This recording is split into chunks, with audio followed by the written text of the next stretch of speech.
Belmont University's Vision 2020 plan was crafted through the hard work and thoughtful input of our students, faculty, and staff. As Dr. Fisher stated when we began the process of creating our plan in the fall of 2013, a vision must compel action, require urgency, and reflect ambition. As we conclude our first year under Vision 2020, let's take a few minutes to reflect on what we've already accomplished together. The first strategy of Belmont's Vision 2020 emphasizes that students will be at the center of all we do as a university. We will strive to attract, retain, and graduate extraordinary students. That work began this year by reimagining our admissions experience, creating a bright new welcome center for our prospective students and their families. Our colleges added more info sessions to answer questions, and our communication flow during the admissions process was completely retooled, providing more consistent and effective messaging to our applicants. We also opened a stunning new cafeteria with Harrington Place Dining, which provides so much more than excellent food service. It's also becoming a gathering spot where students are building community and discovering a home away from home. For our second strategy, we seek to build strong relationships within the Belmont community, and we're committed to pursuing transparency and open conversations. In our first year, we're already seeing the fruits of these efforts as we've recruited more than 138 new faculty and staff and created numerous opportunities for important dialogue that will shape our future together. Just a few examples include the conversations and talkback sessions held during our inaugural Diversity Week last fall, as well as the inclusive space reallocation process that invited the entire Belmont community to provide input on the best use for unused spaces in Gabhart, Fidelity, and Hitch. Growing our enrollment to the goal of 8,888 students is one important element of Strategy 3, which seeks to ensure Belmont's long-term organizational strength by the efficient and responsible use of resources. Recruitment is a responsibility we all share, and we've made positive steps on this front even in just the past 12 months. We've started the creation of college-level marketing videos to expand the content we share with prospective students and their families. And our deans are more active than ever in telling each of their college's story. We eagerly await the arrival of the largest group of new students in Belmont's history. Enrollment, though, is just one area where we find strength in numbers. The Conservation Covenant that was introduced last year continues to yield energy efficiencies and support responsible resource use. In the past year alone, our largest building, the Ayers Academic Center, was given LEED Platinum status for its sustainable practices in new construction, marking it as the first university building in the state to achieve that benchmark. And just last week, Trane recognized us with their Energy Efficiency Leader Award, noting that Belmont's energy costs increased just 10% in the past 15 years, despite a more than 70% increase in building square footage. Those are tremendous accomplishments that make great economic sense now and set us up for long-term organizational health. As an institution of higher education in the 21st century, it's critical that we engage in ongoing evaluation of our learning processes and adapt to changing environments, the mission of Strategy 4.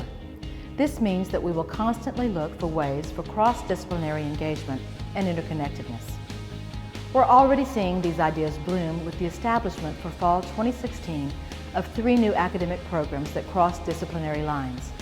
Undergraduate majors in public health and global leadership studies will prepare our graduates to make an immediate difference in the world. Meanwhile, our new master's program in mental health counseling places our Christian mission in the center of efforts to care for human beings who are suffering.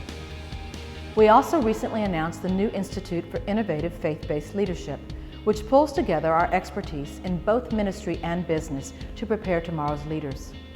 With Strategy 5, we will utilize technology related to information dissemination, learning, instructional delivery, and administrative practice to innovate for the benefit of our students. That's a mouthful, but it's an area I'm particularly passionate about as Belmont's new Chief Information Officer. Our team has spent the past several months evaluating the many opportunities we can create with the consolidation of instructional technology, the Lila D. Bunch Library, and information technology. Our goal is to build a professional information technology organization that will serve as a strategic partner to the university. You can also see Strategy 5's impact in the new financial trading room behind me, as well as in the soon-to-be-launched Belmont website. This responsive site will better serve visitors who access our information on mobile devices. Located in the heart of Music City, Vision 2020's sixth strategy centers on Belmont's commitment to being Nashville's university, as we align our vision and resources with the ever-changing needs of the people in our community. Our year-long celebration of Belmont's 125th anniversary brought a new level of dedication to community service, as more than 600 students, faculty, and staff contributed to the university's round-the-clock, week-long service project. We're also committed to utilizing the facilities and resources we've been given as a gathering place for important events throughout our community. Last summer, our campus welcomed candidates vying to be Nashville's mayor. We provided a forum for community members to listen to the candidates' ideas, while our students benefited from opportunities shadowing the campaigns. Of course, Bridges to Belmont represents one of our most significant investments in Nashville. And next May, we will celebrate as our first Bridges Scholars graduate. Through examples like these and Belmont's continued involvement in our community, it's easy to see the progress that's already been made toward our sixth strategy. As a Christian community of learning and service, expressing our faith is central to who we are as an institution. Our final strategy focuses on that aspect of our mission, challenging us to not merely listen to the Word, but to do what it says. The women's basketball team took that to heart last August when we traveled to Rio de Janeiro for a week-long sports evangelism trip. Not only do we experience a different culture and serve in a tangible way, but several of our student athletes challenge themselves by getting outside of their comfort zone and publicly sharing their faith. Vision 2020 encourages us to create more of those opportunities, partnering our interdisciplinary and global education efforts with academic colleges to find more ways to collaborate on discipline-specific mission and study abroad opportunities. We're already seeing an increase in student participation. In just 1 year, it's impressive to see how much progress we've already made in our Vision 2020 plan. I'm looking forward to working with everyone to see what we can accomplish next.